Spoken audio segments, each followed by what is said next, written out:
નમસ્કાર વિદ્યાર્થી મિત્રો, ધોરણ 12 મનોવિજ્ઞાનના આ તાસની અંદર આપ સર્વે વિદ્યાર્થી મિત્રોનું હાર્દિક સ્વાગત છે. આપણે જોતા હતા મનોદશાની વિકૃતિઓ. એની અંદર દ્વિધ્રુવીય એક મનોવિકૃતિ, એના પછી દ્વિધ્રુવીય 2 એ મનોવિકૃતિ. હવે એના પછી છે શીખવાની ક્રિયા સંબંધી મનોવિકૃતિઓ. તો લર્નિંગ રિલેટેડ મેન્ટલ ડિસઓર્ડર. તો શીખવાની ક્રિયા સંબંધી મનોવિકૃતિઓ બાલ્યાવસ્થામાં જોવા મળે છે. ખાસ કરીને શીખવાની જે ક્રિયા સંબંધી મનોવિકૃતિ એ બાલ્યાવસ્થા એટલે બાળપણમાં એ જોવા મળે છે. શીખવાની ક્રિયા સંબંધી મનોવિકૃતિઓમાં બાળક શીખવાની, સ્નાયુઓ, શારીરિક ક્રિયાઓ વચ્ચે સંકલન સ્થાપવાની તેમજ અન્ય વ્યક્તિઓ સાથે સંદેશા વ્યવહારમાં વિક્ષેપ અનુભવતો જોવા મળે છે. તો શીખવાની ક્રિયા સંબંધી મનોવિકૃતિઓમાં બાળક જે શીખવાની રીતો હોય, સ્નાયુઓ હોય, શારીરિક જે ક્રિયાઓ કરતું હોય એમાં એ સંકલન એ સ્થાપી ન શકે, તેમજ અન્ય વ્યક્તિઓ સાથે સંદેશ વ્યવહાર સંદેશાની આપલેમાં પણ એને વિક્ષેપનો અનુભવ થતો હોય છે. આ મનોવિકૃતિ ધરાવતો બાળક નવી અથવા જટિલ માહિતીને સમજવામાં, શીખવામાં મુશ્કેલી અનુભવે છે. અને જે બાળક આ મનોવિકૃતિ એ ધરાવતો હોય, બરાબર, તો એ બાળક નવી જે માહિતી હોય અથવા જટિલ એટલે કે થોડીક અઘરી માહિતી હોય એ માહિતીને સમજવામાં અને શીખવામાં એને મુશ્કેલી પડતી હોય. પોતાની દૈનિક ક્રિયાઓ જેવી કે બટન બંધ કરવા, દર્પણમાં જોઈ માથું વ્યવસ્થિત રીતે ઓળાવવું વગેરેમાં ઉંમરની પરિપક્વતા મુજબ શીખવામાં તેને વધુ સમય લાગે છે. દૈનિક ક્રિયાઓ જેવી કે બટન, આપણે શર્ટના બટન બંધ કરવા, દર્પણ એટલે કે અરીસો, એમાં જોઈને માથું એ વ્યવસ્થિત આપણે ઓળાવવું, આ અને વગેરે એ ઉંમરની સાથે સાથે એને એ બધી જે ક્રિયાઓ છે એ શીખવામાં એને વધારે સમય લાગે. જે બાળકમાં આ વિકૃતિ હોય એને આ બધી ક્રિયાઓમાં એ શીખવામાં એ થોડીક એને વાર લાગે, થોડોક સમય વધારે લાગે. બાળક શાબ્દિક અને બિનશાબ્દિક ભાષા અને માહિતીને સમજવામાં મુશ્કેલી અનુભવે છે. બાળક શાબ્દિક અને બિનશાબ્દિક ભાષા હોય અને કોઈ માહિતી હોય એને સમજવામાં એને મુશ્કેલીનો અનુભવ થાય છે. બાળકની વૈચારિક અને તાર્કિક ક્ષમતામાં ઉણપ જોવા મળે છે. તો એમાં પહેલું છે ડિસલેક્સિયા. તો DSM-6માં 4માં ડિસલેક્સિયાનો સમાવેશ શીખવાની ક્રિયા સંબંધી મનોવિકૃતિમાં કરવામાં આવ્યો હતો. DSM-5માં તેનો સમાવેશ શીખવાની ક્રિયા સંબંધી વિશિષ્ટ વિકૃતિમાં કરવામાં આવ્યો છે. એક સર્વે અનુસાર અમેરિકામાં શાળામાં અભ્યાસ કરતા બાળકોમાંથી 17% બાળકોમાં આ સમસ્યા જોવા મળે છે. તો અમેરિકાની અંદર એક સર્વે કરવામાં આવ્યો અને શાળામાં અભ્યાસ કરતા જે બાળકો છે એ બાળકોમાંથી 17% બાળકોમાં આ સમસ્યા જોવા મળે છે. 2012માં થયેલ એક સર્વેક્ષણ અનુસાર ભારતમાં ડિસલેક્સિયાનું પ્રમાણ 9.87% જેટલું હતું. છોકરીઓ કરતાં છોકરાઓમાં આનું પ્રમાણ વધુ જોવા મળે છે. તો 2012ની અંદર એક સર્વે એ કરવામાં આવ્યો અને સર્વે ભારતની અંદર આ બાળકોની અંદર ડિસલેક્સિયાનું પ્રમાણ 9.87% જેટલું હતું અને છોકરીઓ કરતાં છોકરાઓમાં આનું પ્રમાણ એ વધારે જોવા મળે છે. વયના જુદા જુદા તબક્કામાં ડિસલેક્સિયાના અલગ અલગ લક્ષણો જોવા મળે છે. ઉંમર અનુસાર એ અલગ અલગ એના લક્ષણો જોવા મળે, પરંતુ તેના સામાન્ય લક્ષણોને તારવીએ તો નીચે મુજબના લક્ષણો બાળકમાં જોવા મળે છે. જેને આ રોગ હોય, મનોવિકૃતિ હોય, ડિસલેક્સિયા, તો એની અંદર આવા પ્રકારના લક્ષણ હોય બાળકમાં. પહેલું છે બાળપણમાં બોલવાની ક્ષમતાનો અન્ય બાળકોની સરખામણીમાં મોડો વિકાસ. બોલવાની જે ક્ષમતા હોય બીજા બાળકો કરતાં એ થોડોક એને વાર લાગે બોલવામાં, એટલે કે બોલતા શીખવામાં એને વાર લાગે. શબ્દોના ઉચ્ચારણની સ્પષ્ટતામાં મુશ્કેલી. શબ્દોનું ઉચ્ચારણ જે છે એ વ્યવસ્થિત ઉચ્ચારણ એ ન કરી શકે, એને ઉચ્ચારણમાં એ મુશ્કેલી પડે. નવા શબ્દો શીખવાની બાબતમાં ઝડપ ઓછી. નવા શબ્દો કોઈ હોય એ નવા શબ્દો શીખવામાં એને વાર લાગે, ઝડપ ઓછી હોય. તેમજ શીખાયેલા શબ્દોને પુનઃ યાદ કરવામાં મુશ્કેલી અનુભવવી અને ફરીથી એને યાદ કરવામાં એ મુશ્કેલીનો અનુભવ થાય. શબ્દોને સમજવાની અક્ષમતા, શબ્દો હોય એને સમજવાની ક્ષમતા એનામાં ન હોય. સરખા ઉચ્ચારણવાળા શબ્દો વચ્ચે ભેદ પારખવામાં નિષ્ફળતા. હા, સરખા ઉચ્ચારણવાળા શબ્દો હોય તો એ શબ્દો વચ્ચે એ ભેદ એ નથી પારખી શકતો, એને વાર લાગે. ભાષાના લખાણના કૌશલ્યમાં મુશ્કેલી, ઠને બદલે ઢ લખવું, ટને બદલે ડ લખે, WMPQ BD જેવા મૂળાક્ષરોના લખાણમાં એ ભૂલો કરતું હોય. એક શબ્દને જુદી જુદી જોડણીઓ દ્વારા લખવો, દાખલા તરીકે સીડીને સીડી, સીડી સીડી વગેરે અલગ અલગ રીતા એ લખતો હોય. ક્રિયાત્મક અવયવોના સંકલનમાં મુશ્કેલી, દાખલા તરીકે બોલને કેચ કરવામાં એને મુશ્કેલી પડે, સોયમાં દોરો પરોવવામાં, મણકા પરોવવામાં, બૂટની દોરી બાંધવામાં વગેરેને મુશ્કેલી પડે. વાંચનની મુશ્કેલી, જેથી ક્લાસમાં બધાની વચ્ચે ઊભા થઈને બોલવામાં ખચવાટનો અનુભવ થાય. અને 10મું છે છેલ્લું, શૈક્ષણિક સિદ્ધિ મેળવવાની પ્રેરણાનો અભાવ. તો વારસાગત કે ચેતાતંત્રની ખામીને કારણે થતી આ વિકૃતિને વિકૃતિ કહેવા કરતાં અક્ષમતા કહેવું વધુ યોગ્ય ગણાય. તો વારસાગત, ઘણા બાળકોમાં વારસાગત હોય અથવા ચેતાતંત્રની કોઈ ખામીને કારણે આ વિકૃતિ ઉત્પન્ન થાય તો આને વિકૃતિ કહેવા કરતાં અક્ષમતા કહેવું એ વધારે યોગ્ય ગણાશે. આવી અક્ષમતા ધરાવનાર વ્યક્તિને જો યોગ્ય તાલીમ આપવામાં આવે તો તેનામાં રહેલી ક્ષમતાને ઓળખી વિકસાવવામાં આવે તો તે બાળક જીવનમાં ચોક્કસ પ્રગતિ સાધી શકે છે. જો એ બાળકને યોગ્ય તાલીમ આપવામાં આવે, એને પ્રોત્સાહન આપવામાં આવે, એની ક્ષમતાને એ ઓળખી અને જો એમાં એને ધ્યાન આપવામાં આવે તો આ બાળક એ ચોક્કસ એ પોતાના જીવનમાં પ્રગતિ કરી શકે. તારે જમીન પર ફિલ્મ આનું ઉત્તમ ઉદાહરણ પૂરું પાડે છે.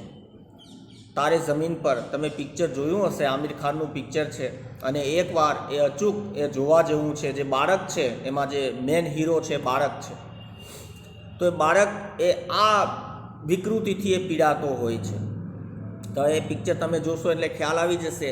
બરાબર, ક્લાસની અંદર એને હોસ્ટેલમાં એ મૂકવામાં આવે, એવી સ્કૂલમાં મૂકવામાં આવે અને એ બાળકને દરેકે દરેક, કારણ કે કંઈ યાદ રાખી નથી શકતો, ઉચ્ચારણમાં એની અસ્પષ્ટતા હોય, ઘણી બધી બરાબર એ ખામીઓ, આ બધા લક્ષણો એનામાં જોવા મળે છે. તો કોઈ એને સમજી નથી શકતું. ત્યારે એક ટીચર એ આવે, નવા ટીચર, આમિર ખાનનું એ બરાબર એને પાત્ર ભજવું છે, તમને ખ્યાલ છે. તો એ આવે અને એ તરત જ એને ઓળખી જાય છે કે આ બાળક આ બીમારીથી પીડાય છે, આ મનોવિકૃતિથી એ પીડાય છે, આનામાં આ જે છે એ અક્ષમતા છે. તો હવે એનામાં કઈ ટેલેન્ટ છે એ ટેલેન્ટને ઓળખી જાય અને એનાથી એ બાળકનો એ આત્મવિશ્વાસ વધારવા એને પ્રોત્સાહન આપે છે અને એ બાળક જે છે એ તમને ખ્યાલ છે છેલ્લે એ એકદમ નોર્મલ બાળક એ થઈ જાય છે. તો આનું ઉત્તમ ઉદાહરણ આ ફિલ્મ છે. આ ઉપરાંત વાસ્તવિક જીવનના ઉદાહરણ જોઈએ તો થોમસ આલ્વા એડિસન, વાસ્તવિક જીવનની અંદર આપણે જોઈએ તો થોમસ આલ્વા એડિસન નામના વૈજ્ઞાનિક, George Washington, Albert Einstein, Leonardo da Vinci, Bill Gates વગેરે લોકો બાળપણમાં ડિસ્લેક્સિયા ધરાવતા હતા. તો આવા મોટા મોટા વૈજ્ઞાનિકો, બરાબર, આવા જે છે રાષ્ટ્રપ્રમુખો, મોટા મોટા ચિત્રકાર, તો આ બધા જે છે આમાં જે નામ આપ્યા છે, Thomas Alva Edison, George Washington, Albert Einstein, Leonardo da Vinci, Bill Gates વગેરે જેવા મહાનુભાવો જે છે બાળપણની અંદર એને આ બીમારી હતી, આ વિકૃતિથી, આ અક્ષમતાથી એ પીડાતા હતા અને અત્યારે એનું નામ આપણે બધાને એ ખ્યાલ જ છે.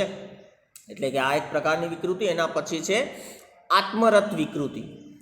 તો ઓટિઝમને નૈદાનિક પરિભાષામાં ASD, ઓટિઝમ સ્પેક્ટ્રમ ડિસઓર્ડર તરીકે ઓળખવામાં આવે છે, ટૂંકમાં ASD. DSM-5માં ઓટિઝમને સામાજિક સંદેશ વ્યવહાર વિકૃતિ સાથે સાંકળીને દર્શાવવામાં આવી છે. આત્મરત એ વિકાસાત્મક વિકૃતિ છે. તો આત્મરત એક વિકાસાત્મક એ વિકૃતિ છે. 27 માર્ચ 2014માં અમેરિકાની સંસ્થા,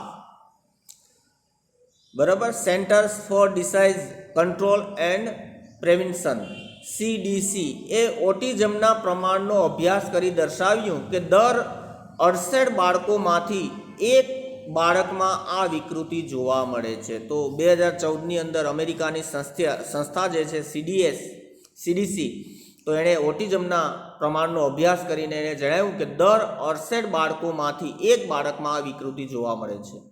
42 છોકરામાંથી એક છોકરામાં અને 189 છોકરીઓમાંથી એક છોકરીમાં આ વિકૃતિ જોવા મળે છે. તો એ દર્શાવે છે કે આ વિકૃતિનું પ્રમાણ છોકરાઓમાં વધારે જોવા મળે છે. 2013માં થયેલા સર્વેક્ષણના આંકડા દર્શાવે છે કે ભારતમાં ઓટિઝમનું પ્રમાણ 1થી 1.5% જેટલું છે સામાન્ય, બરાબર. તો 1થી 1.5% જેટલું આનું પ્રમાણ એ છે. ઓટિઝમ એ એક જટિલ પ્રકારની વિકાસાત્મક વિકૃતિ છે. અઘરી થોડીક છે, એક જટિલ પ્રકારની એક વિકૃતિ છે જેના લક્ષણો જન્મના પહેલા 3 વર્ષમાં જોવા મળે છે.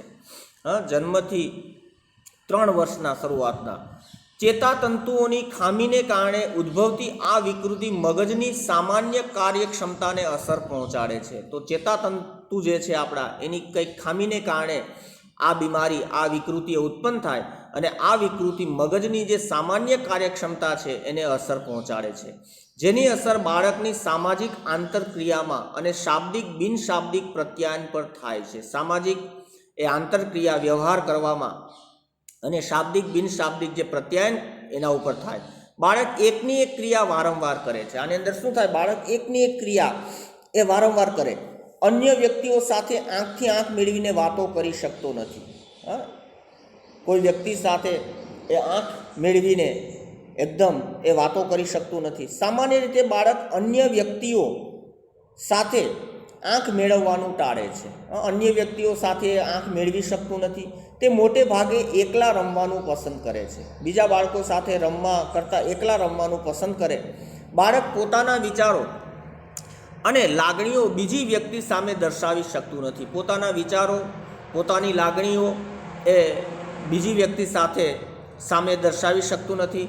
બાળક તેને કહેવામાં આવેલી વાતનું વારંવાર પુનરાવર્તન કરે છે. તો બાળક તેને જે કહેવામાં આવેલી જે વાત હોય એ વાતનું વારંવાર શું કરે? એકની એક વાત અનેક વાર એનું પુનરાવર્તન કરે. એટલે કે માતા બાળકને કહે કે તું અહીં આવ, તો બાળક તું અહીં આવ, તું અહીં આવ એવું વારંવાર બોલ્યા કરે છે. માની લ્યો માતા બાળકને કહે તું અહીં આવ, તો બાળક વારંવાર તું અહીં આવ, તું અહીં આવ, તું અહીં આવ, તું અહીં આવ એ વારંવાર એ વાત કરે.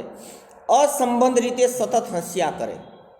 કોઈ કારણ વગર સતત એ હસતું હોય અથવા મંદ સ્મિત કરતો રહે અથવા ધીમું મંદ એ હસતું રહે. વાસ્તવિક ભયજનક પરિસ્થિતિનો ડર તેને હોતો નથી. વાસ્તવિક જે ડર હોય એને ડર નથી હોતો. પીડાનો અનુભવ તેને થતો હોતો નથી. કોઈ પણ વસ્તુને તે વારંવાર ગોળ ફેરવ્યા કરતો જોવા મળે છે. કોઈ પણ વસ્તુ હોય વારંવાર એ ગોળ એ ફેરવ્યા એ કરતો હોય છે. તો ઓટિઝમ ધરાવતા બાળકોમાં ઊંઘના વિક્ષેપો, તેમાં શું થાય? એક તો ઊંઘ એને ન આવે, ખલેલ પહોંચે ઊંઘો, ખેંચ આવે, તેમજ પાચન સંબંધિત તકલીફો જોવા મળે છે. તેથી આવા બાળકોને ઔષધીય સારવારની સાથોસાથ વાર્તનિક માનસોપચાર પણ આપવાથી ફાયદો થાય છે. તો દવા તો એને આપવી જ પડે, પણ દવાની સાથે એને કોઈ મનોચિકિત્સકને પણ એ બતાવવું જોઈએ અને એનો માનસોપચાર પણ એનો કરવો જોઈએ. એના પછીનું જે છે, બરાબર, છેલ્લું એ આપણે પૂરું કરી દઈએ. ધ્યાન ન્યૂનતા, તો અતિ પ્રવૃત્તિશીલતાની વિકૃતિ. તો બાળકોમાં ધ્યાનને ટકાવી રાખવાની મુશ્કેલી અને અતિશય ચંચળતા સાથે સંબંધિત આ વિકૃતિનો સમાવેશ DSM-5માં ચેતાતંત્રના વિકાસ સાથે સંબંધિત વિકૃતિઓ તરીકે કરવામાં આવેલો છે. તો ધ્યાનને એક જગ્યાએ ટકાવી ન શકે. 4 થી 17 વર્ષના બાળકોના જૂથમાં થયેલા સંશોધનો દર્શાવે છે કે અમેરિકામાં તેનું પ્રમાણ વર્ષોવર્ષ વધ્યું છે. તો 4 થી 17 વર્ષના બાળકો ઉપર એ આ સંશોધન કરવામાં આવ્યું અને એમાં દર્શાવ્યું કે અમેરિકામાં તેનું પ્રમાણ એ વર્ષોવર્ષ વધે છે. 2003માં ADHDનું પ્રમાણ 7.8%. આ બીમારીનું નામ છે, ટૂંકમાં એને કહેવાય ADHD. તો 2003માં 7.8, 2007માં 9.5 અને 2011માં તેનું પ્રમાણ 11% જેટલું થયેલું છે. ભારતમાં પણ ADHDનું પ્રમાણ 5 થી 10% જેટલું જોવા મળે છે, એટલે વધારે એનું પ્રમાણ છે. સામાન્ય રીતે સ્ત્રી બાળકની સરખામણીમાં પુરુષ બાળકોમાં આ વિકૃતિનું પ્રમાણ વધારે. તો આની અંદર પણ જોવા મળે કે છોકરીઓ કરતાં છોકરાઓમાં આનું પ્રમાણ વધારે હોય છે. તો ADHDની વિકૃતિ ધરાવનાર બાળકોમાં મુખ્યત્વે 3 લક્ષણો ધ્યાન ન્યૂનતા, આવેગશીલતા અને અતિ પ્રવૃત્તિશીલતા જોવા મળે છે. 3 આ લક્ષણો, એક તો ધ્યાન ન્યૂનતા, આવેગશીલતા અને અતિ પ્રવૃત્તિશીલતા જોવા મળે છે. આ વિકૃતિ ધરાવનાર બાળકો લાંબા સમય સુધી કોઈ એક ઉદ્દીપક પ્રત્યે ધ્યાન કેન્દ્રિત કરી શકતો નથી. તો આ વિકૃતિ જે બાળકમાં હોય તો લાંબા સમય સુધી કોઈ ઉદ્દીપક, કોઈ એક વસ્તુ હોય એમાં એ ધ્યાન કેન્દ્રિત એના તરફ કરી શકતો નથી. સૂચનાઓનું પાલન કરવામાં અક્ષમ હોય છે. કોઈ સૂચના એને આપવામાં આવે તો એનું પાલન એ કરી શકતો નથી. કાર્ય પૂર્ણ કરી શકતો નથી. કોઈ કાર્ય એને પૂર્ણ કરવામાં, બરાબર, આયોજનબદ્ધ રીતે કાર્યને સંગઠિત કરી પૂર્ણ કરવામાં મુશ્કેલી અનુભવે છે. દીવા સ્વપ્નમાં રાચે. દીવા સ્વપ્નમાં એ આખો દિવસ રાચ્યા કરે. એક જગ્યા પર લાંબા સમય સ્થિર બેસીને કરવાની ક્રિયાઓને અવગણવાનું વલણ ધરાવે. એક જગ્યા ઉપર લાંબા સમય સુધી એમ કહે કે અહીં બેસીને આ કામ કર, તો એ કામ કરવામાં એને એ કંટાળો આવે, એ કામ ન કરે. રમત શાંતિપૂર્ણ રીતે રમી ન શકે. શાંતિપૂર્ણ રીતે કોઈ રમત ન રમી શકે. આત્યંતિક વાચાળ, વધારે પડતો બોલતો હોય. હંમેશા એક જગ્યાએથી બીજી જગ્યાએ ફરતા રહેવું. ઠેકડા મારતો હોય આ જગ્યાએથી આ જગ્યાએ, ક્યારેક આ બેન્ચ ઉપર, ક્યારેક આ બેન્ચ ઉપર, સતત ને સતત. 2 પીરિયડ બેસવું હોય, તમે ઘણા આવા હોય ક્લાસની અંદર, હોય આવા. દોડવું અથવા વસ્તુઓ પર ચડી જવું. કોઈ બાળક હોય ને એવું તમારા ઘરની અંદર, કોઈ મહેમાન એવું બાળક આવ્યું હોય તો બાળક કંઈક આ સોફા ઉપર ઠેકડા મારે ને, ક્યારેક માં ઠેકડા મારે ને, ક્યારેક આય ઠેકડા મારે ને. પોતાનો વારો આવે ત્યાં સુધી રાહ જોવાની ધીરજ ન હોવી. ક્રિકેટ રમતા હોય તો પોતાનો વારો આવતો હોય તો એમાં એ રાહ ન જોઈ શકે, ક્યારે મારો ક્યારે એકદમ ઉતાવળો. પ્રશ્ન પૂરો થાય તે પહેલાં જવાબ આપી દેવાની ઉતાવળ. હજી તો સાહેબ પ્રશ્ન પૂછતા હોય ત્યાં જ એની પહેલાં જવાબ આપી દઉં. આવા લક્ષણો એનામાં જોવા મળે છે. તો વિદ્યાર્થી મિત્રો, આ પ્રકરણમાં આપણે વર્તનની અસાધારણતા, તેનો અર્થ, તેના પ્રકારો, કારણો વિશે માહિતી મેળવી. શારીરિક રોગો વિશે વ્યક્તિઓએ જેટલી સજાગતા, સભાનતા અને જાગૃતતા કેળવી છે, તેટલી જ સજાગતા, સભાનતા અને જાગૃત જો માનસિક રોગો વિશે કેળવી હોય તો ઘણા માનસિક રોગોથી બચી શકાય છે.